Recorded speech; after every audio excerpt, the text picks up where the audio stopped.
সম্প্রতি ইসরায়েলি ভূখণ্ড লক্ষ্য করে স্মরণকালের সবচেয়ে ভয়াবহ হামলা চালায় ইরান।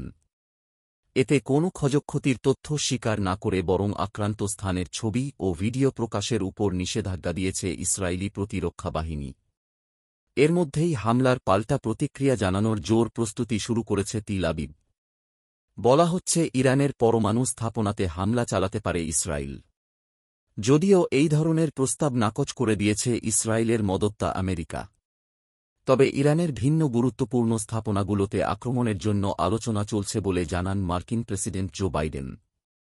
বিবিসির এক প্রতিবেদনে বলা হয় ইরানের তেল ক্ষেত্রগুলোতে হামলা করার জন্য সম্ভাব্য উপায় নিয়ে আলোচনা করা হচ্ছে।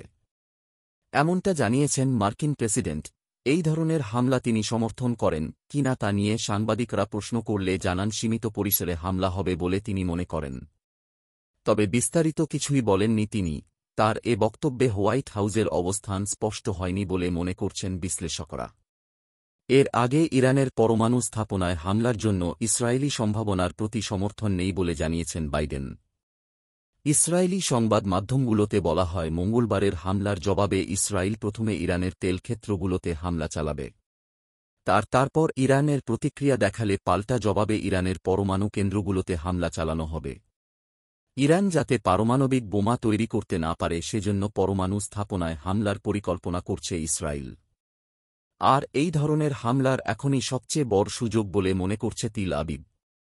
বিবিসি জানায় ইসরায়েল অনুমান করার চেষ্টা করছে তাদের হামলার জবাবে ইরান কী ধরনের প্রতিক্রিয়া দেখাতে পারে এবং তা কীভাবে প্রশমিত করা যায়। ইসরায়েলের প্রধানমন্ত্রী বেনিয়ামিন নেতানিয়াহু জানান হামলার জন্য ইরানকে অনেক কড়া মূল্য পরিশোধ করতে হবে।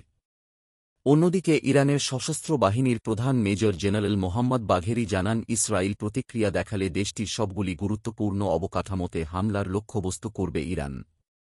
এদিকে ইরানি তেল ক্ষেত্রে হামলার সম্ভাবনা নিয়ে বাইডেনের মন্তব্যের পরপরই বেঞ্চমার্ক ব্রেন্ট অপরিশোধিত তেলের দাম ৫% বেড়েছে মঙ্গলবার।